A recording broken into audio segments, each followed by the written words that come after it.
Assalamualaikum warahmatullahi wabarakatuh. Baiklah, saya Putri Pardila. Kali ini kita akan membahas mengenai etika bisnis dalam kewirausahaan. Para calon wirausahaan hari ini, kita akan bicara lebih banyak tentang etika dalam berbisnis. Etika dalam wirausaha. Muncul pertanyaan dalam pikiran kita. Sebenarnya, apa itu etika? Khusus etika dalam berwirausaha, perlu ada semacam aturan-aturan moral tertulis. Ada yang tidak tertulis, yang mesti kita ikutin dalam komen kali ini. Kita akan membahas lebih lanjut. Mudah-mudahan ini dapat menjadi masukan buat kita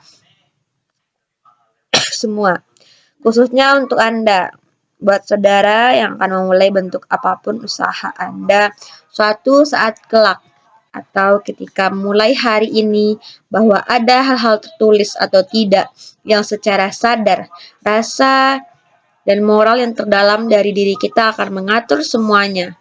Diingatkan oleh orang lain ketika wirausaha sebenarnya ini merupakan suatu kegiatan usaha yang dilakukan dengan kode etik atau aturan-aturan atau norma yang berlaku di suatu masyarakat.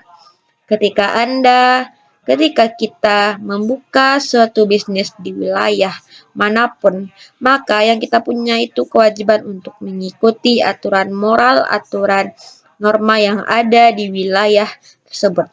Dan bukan orang yang harus beradaptasi dengan orang-orang itu, dengan aturan-aturan norma itu. Tapi kita harus menyesuaikan diri dalam bisnis pun. Ada norma-norma yang harus kita patuhi. Etika normal itu sendiri digunakan biasanya agar para pengusaha seperti saudara atau calon pengusaha seperti Anda tidak melanggar aturan-aturan main yang telah ditetapkan dan usahanya dijalankan dengan memperoleh simpati dan berbagai kenyamanan. Ada ketentraman, ada hubungan balik ketika memiliki usaha dengan pengusaha yang lain, dengan pelanggan tipe masyarakat di sekitar. Sehingga proses menjalankan usaha dan bisnis menjadi lebih nyaman karena ada etika yang mengaturnya. Kalau kita coba analisis asal kata etika itu dari Prancis. Dari bahasa Prancis yang berartikan jangan, arti dasarnya adalah ketika kita coba bahas sedikit apa kaitan antara etika dengan kartu undangan yang masa itu berkembang adalah pada saat raja-raja Prancis sering mengundang tamu-tamu kenegaraan untuk satu kegiatan atau satu pesta, dan itu dilakukan dengan melalui kartu undangan.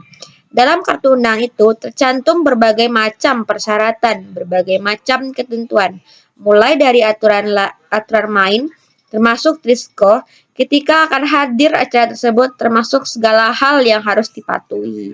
Sehingga yang di luar dari ketentuan itu dianggap orang yang tidak diundang. Filosofi ini kemudian akan menjadi kata etika-etika, aturan-aturan. Yang dimaksud di sini adalah tidak sekedar aturan tertulis, tapi aturan norma yang berlaku, yang didesain atau yang sudah menjadi budaya di suatu wilayah atau satu tempat tertentu. Ini juga akan terkait dengan etika dalam berwirausaha atau etika bisnis sekarang. Sekarang kita coba analisis lebih jauh dalam pengertian yang lebih luas. Etika adalah tata cara dalam antara hubungan dengan manusia lain, dengan pengusaha lain, dengan produsen lain, dengan customer masyarakat atau lingkungan sekitar.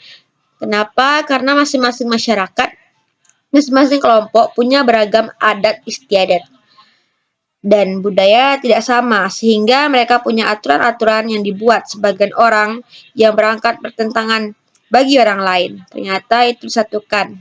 Makanya itu tuntut untuk kita sebagai orang baru yang akan memulai suatu bisnis atau suatu usaha atau wirausaha di satu tempat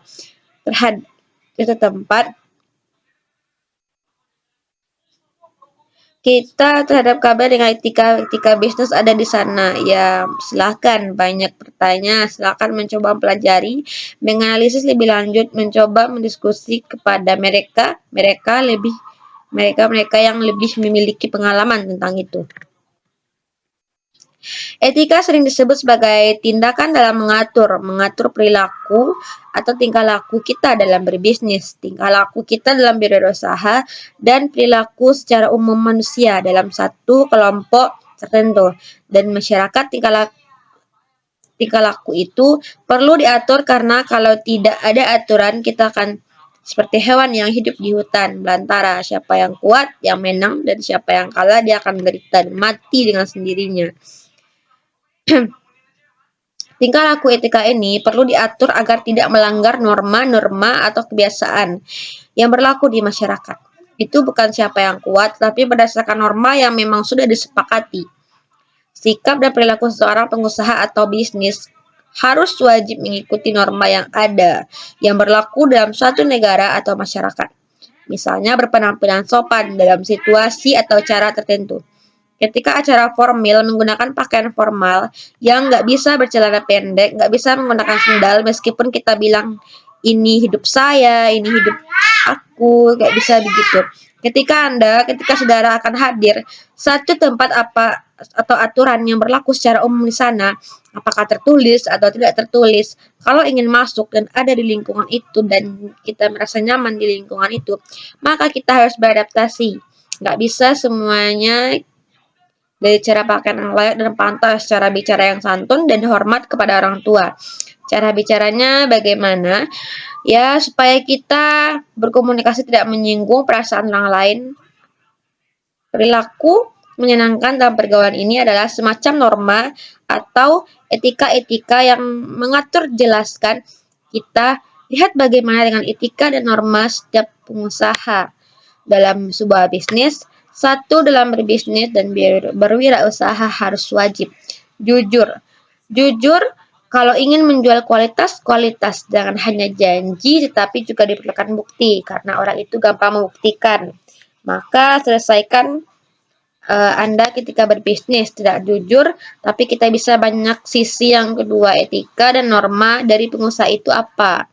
Bertanggung jawab kalau memang orang itu merasa dirugikan dan konsumen atau masyarakat komplain atau masyarakat komplain dijawab dan tidak dihindari, kapan perlu bentuk tanggung jawabnya adalah mengganti. Dan karena memang ada aturan dalam bisnis, saudara, terkait dengan proses yang kita bicarakan soal tanggung jawab dan kompleks. Silakan ditulis sedemikian rupa sehingga konsumen Anda atau masyarakat mengetahui itu kapan akan diganti 100%. Kapan sebuah produk ketika ada dijual ternyata tidak akan melalui pergantian? Memang tidak ada di luar tanggung jawab Anda. Itu ada aturan-aturan yang didesain, tidak bisa serta-merta.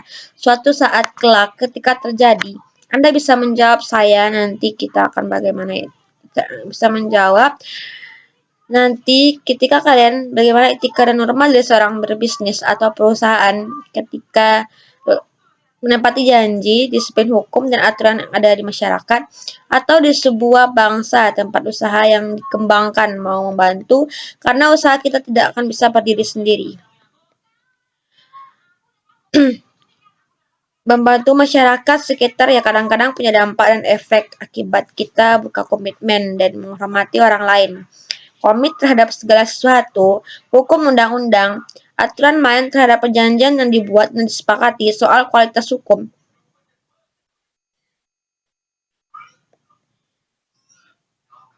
Tujuan dengan etika itu coba kita lihat saja tujuan etika yang sejalan dengan tujuan perusahaan atau lembaga atau organisasi bisnis yang akan kembangkan manfaatnya untuk lembaga Anda, apa persahabatan dan pergaulan, menyenangkan orang lain, membujuk pelanggan agar menjadi pelanggan setia. Anda mempertahankan pelanggan Anda agar selalu mencari pelanggan terbaik, membina dan menjaga hubungan dengan siapapun, apakah dengan customer, dengan pelanggan yang produsen, dengan masyarakat sekitar. Kenapa? Melalui kode etik setiap orang akhirnya menyadari bahwa Anda memang memiliki komitmen yang baik dan jujur dalam berbisnis. Anda menyenangkan, Anda bisa dipercaya, produk yang Anda jual memang sesuai dengan kualitas yang Anda jelaskan, sehingga persahabatan ini akan muncul. Setiap orang akan merasa senang dengan produk yang dihasilkan. Setiap orang yang akan menjadi konsumen setia merasa puas dengan komitmen yang diberikan pelanggan akan bertambahnya pelanggan setia dan bertambahnya sehingga Anda akan mampu mempertahankan pelanggan dan itu akan terus berkembang dengan jelas memberikan keuntungan tidak hanya dari sisi hubungan sosial tetapi dari sisi materi. Semakin tinggi tingkat kepercayaan masyarakat, semakin tinggi keyakinan orang terhadap benda, terhadap produk atau jasa yang dihasilkan atau yang ada di bisnis Anda, semakin banyak pelanggan Anda. Maka semakin banyak orang yang akan memanfaatkan atau membeli produk yang Anda hasilkan pula. Dan itu jelas memberikan keuntungan materi, tapi juga sebaliknya. Ketika Anda tidak mau atau saudara sekiankan itu etika dan kode etika dalam berbisnis yang cukup percaya. Sesekali ketika Anda tidak komit dengan janji Anda bilang kualitasnya nomor satu. Tapi buktinya ternyata tidak sedemikian rupa. Artinya pelanggan akan sulit Anda pertahankan menjadi pelanggan yang setia. Orang cukup sekali, selebihnya orang tidak akan mau. Yang lebih parahnya, pada saat orang merasa kecewa, customer yang merasa kecewa dengan kualitas dan komitmen Anda akan menjadi corong promosi buruk untuk lembaga atau perusahaan Anda, termasuk etika dalam berbisnis.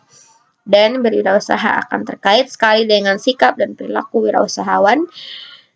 Sikap dan perilaku pengusaha dan karyawan itu merupakan bagian penting dalam etika wirausaha yang diberikan kepada pelanggan, kepada kebaikan dan sikap dan perilaku tersebut dimaksud dalam berwirausaha adalah sikap jujur yang dalam bertindak dan bersikap rajin, tepat waktu, tidak malas, merasa senyum karena ini akan menjadi emosi terdalam. Ketika menghargai pelanggan, terbaik Anda akan semakin dekat dan pelanggan akan merasa bahagia ketika berhadapan dengan saudara yang pandai bergaul, yang pandai fleksibel, suka menolong pelanggan, tanggung jawab, rasa memiliki lembaga atau perusahaan tanggung jawab paling tidak adalah ketika komplain diberikan dengan lapang dada, dengan senyuman tetap Anda terima. Jadi, senyuman itu setidaknya diberikan pada orang yang membeli atau memberikan keuntungan pada lembaga atau perusahaan Anda. Tetapi pada saat komplain pun, senyum Anda tidak akan berubah. Penerimaan Anda harusnya sama ketika mereka memberikan keuntungan kepada Anda saat membeli dengan pada saat mereka meminta pertanggungjawaban saudara. Anda memang ada hal-hal yang di luar kendali kita sebagai manusia, jika tidak akan selamanya ketika kita menjaga sedemikian rupa bahwa semuanya akan sesuai dengan hasil yang kita harapkan. Di luar kendali batas kita sebagai manusia, kadang-kadang ada yang di luar ekspektasi dan ada yang sangat-sangat jauh dari apa yang kita pikirkan. Makanya salah satu ekspektasi kita, makanya bentuk dari tanggung jawab itu adalah mengelola komplain dari pelanggan. Jadi, kalau kebiasaan Anda menerima pelanggan dengan senyuman pada saat komplain, seharusnya juga demikian kan. Pada saat Anda menerima pembeli ketika memberikan keuntungan dengan senyuman ramah tamah, mata pada saat kumpulan pun ramah, Anda seharusnya juga tidak akan berubah lagi. Dalam prakteknya, berbeda setiap kita cenderung memberikan senyuman terbaik, kita hubungan begitu ramah kenyamanan, kita memberikan spektakuler kepada pelanggan, tapi pada saat mereka komplain semuanya berubah dan ekspresi muka pun menjadi lebih tegang dan marah. Semua ini mengindikasikan bahwa tanggung jawab kita itu bermasalah. Makanya harus ada pengelolaan komplain dalam lembaga dan perusahaan itu. Dan ini merupakan bentuk dari sikap dan perilaku lembaga manusia, termasuk Anda sebagai wirausahawan dan karyawan. Nah, coba mahasiswa cari wirausahaan yang luar biasa. Mudah-mudahan Anda tetap dalam kondisi terbaik dan proses perkuliahan melalui ruang virtual ini tetap menjadi masukan yang berarti layaknya perkuliahan luring. Dan kali ini kita akan coba lihat melalui analisis kita tadi terkait dengan etika dalam berwirausaha. Apa sih ciri-ciri atau tanda-tanda wirausaha yang berhasil? Kita menganalisis atau bisa tidak kita merasakan bahwa seperti apa tentang seseorang itu atau ciri seorang wirausahawan yang berhasil itu tentunya kita mengulik dari mereka-mereka yang sudah berhasil, dari berbagai contoh, dari berbagai kondisi, dari lapangan, ada berbagai ciri yang bisa kita jadikan dasar bahwa inilah tanda-tanda wirausahawan yang berhasil merebut dan Anda bisa menirunya dan paling tidak memang Anda bisa merasakan, saudara bisa merasakan bahwa dari sekian banyak ciri juga banyak ciri tersebut ada dalam diri Anda. Bisa kita yakinkan bahwa suatu saat saya akan bisa menjadi seorang wirausahawan sebagai seorang pebisnis. Dan apa saja ciri-ciri yang pertama?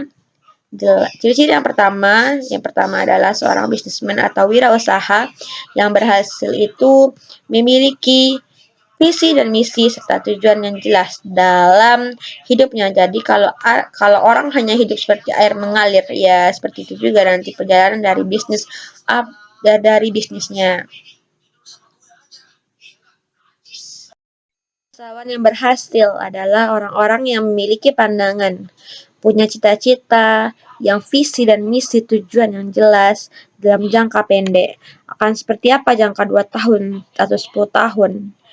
Akan bagaimana dilakukan, seperti apa, kemana, dan dimana, bagaimana, itu sudah ada desain yang ada dalam pikiran kemudian tertulis. Dan biasanya kalau mahasiswa berhasil adalah manusia atau mahasiswa yang memiliki visi dan misi tujuan hidup yang jelas. Jadi nggak bisa ya sudah pada saat teman saya lulus pasti saya juga akan lulus, tapi kapan, berapa lama ya lulus, tetapi nilainya seperti apa, tingkat kepuasan saudara seperti apa.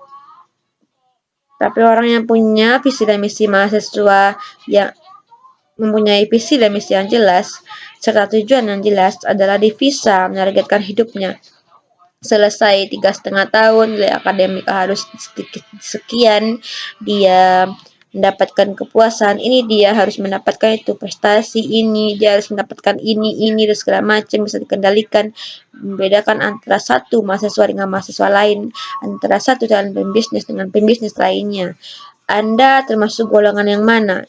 Yang kedua, ciri wirausahawan yang berhasil itu adalah memiliki inisiatif, tidak diam, tidak menunggu.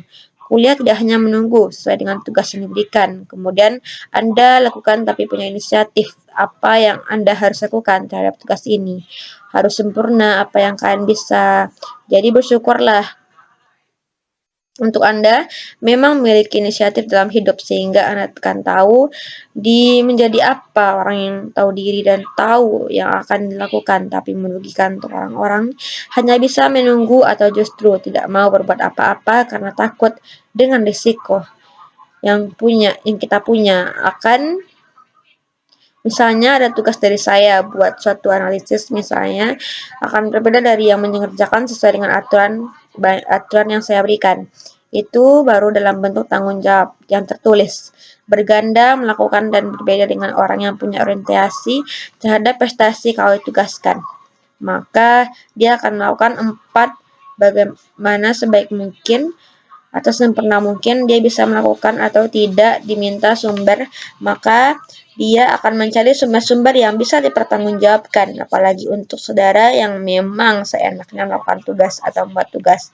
Wallahu alam. Apa ciri lain dari wirausahawan yang berhasil berani menanggung risiko?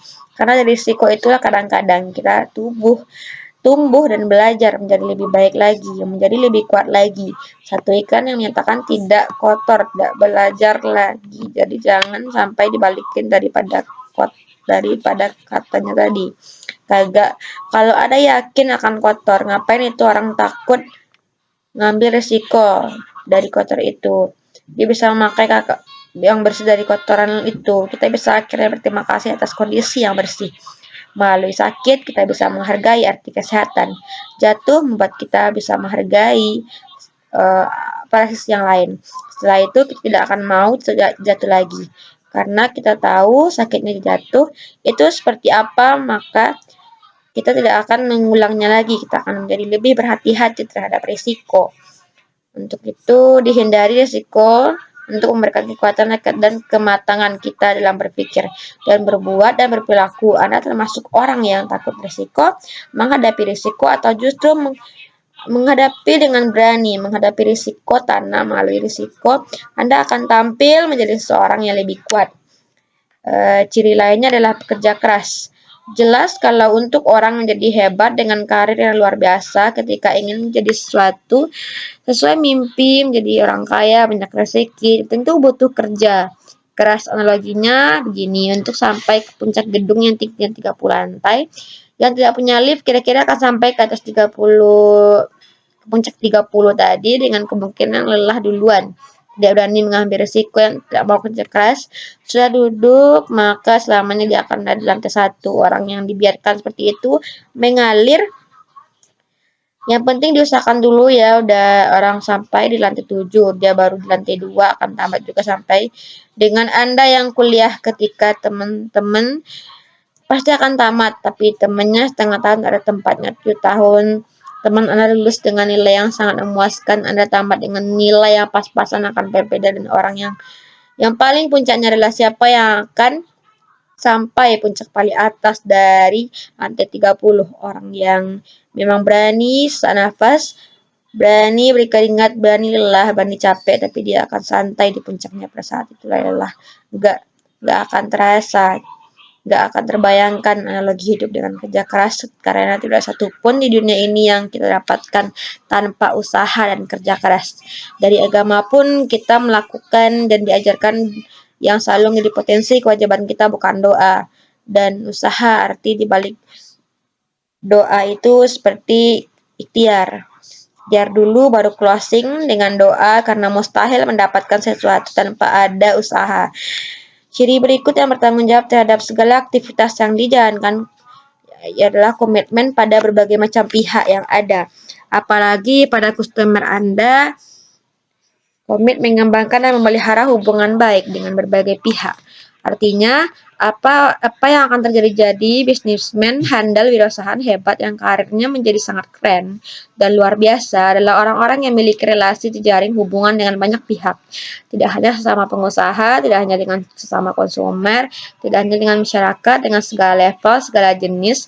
Jadi satu titik dari mereka akan memberikan peluang terbaik untuk Anda. Dan teman-teman mahasiswa semuanya, ada satu hal meski kita dipahami dalam berwirausaha atau mengembangkan bisnis, meski ini bukan menjadi salah satu tujuan, tetapi kadang-kadang yang menjadi motivasi. Kalau sedikit kita mau membaca dari karya-karya hebat bisnismen yang sudah maju duluan ini terkait dengan penghargaan dalam konteks bisnis, ada satu lembaga internasional yang memberikan penghargaan yang akan melihat perjalanan dari kegiatan bisnis dan juga wirausaha yang kita lakukan. Ya, ini nama lembaga, satu lembaga internasional memberi penghargaan kepada perusahaan atau pribadi wirausahaan yang sukses. Ernest Stein, yang dipandang memenuhi syarat sesuai dengan apa yang sudah kita analisis dari awal tadi. Ada penghargaan yang banyak yang diberikan, dan kita coba lihat sekedar mengenal satu persatu. Bagian-bagian ada yang salah satu setelah itu Anda mendapatkan meski ini seharusnya bukan menjadi tujuan utama, tapi ini akan menjadi pemberi motivasi agar Anda menjadi seorang wirausahaan yang hebat, penuh dengan etika moral yang taat dengan norma-norma bisnis.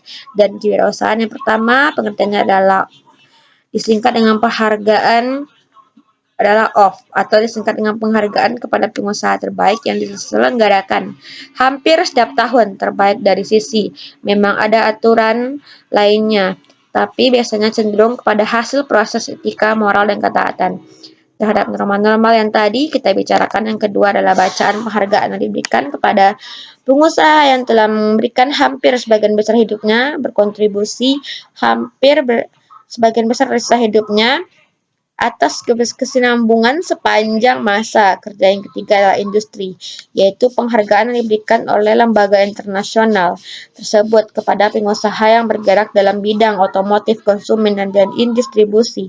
Ada lagi penghargaan service, special face, Awards, penghargaan khusus di bidang perbankan serta keuangan retail dan logistik yang kelima yang berakal. Ini menjadi salah satu titik untuk para pemula. Untuk Anda yang akan memulai bisnis di usia muda, satu perusahaan ini akan memberikan penghargaan kepada pengusaha dalam bentuk lembaga kewirausahaan, dalam bentuk lembaga perusahaan.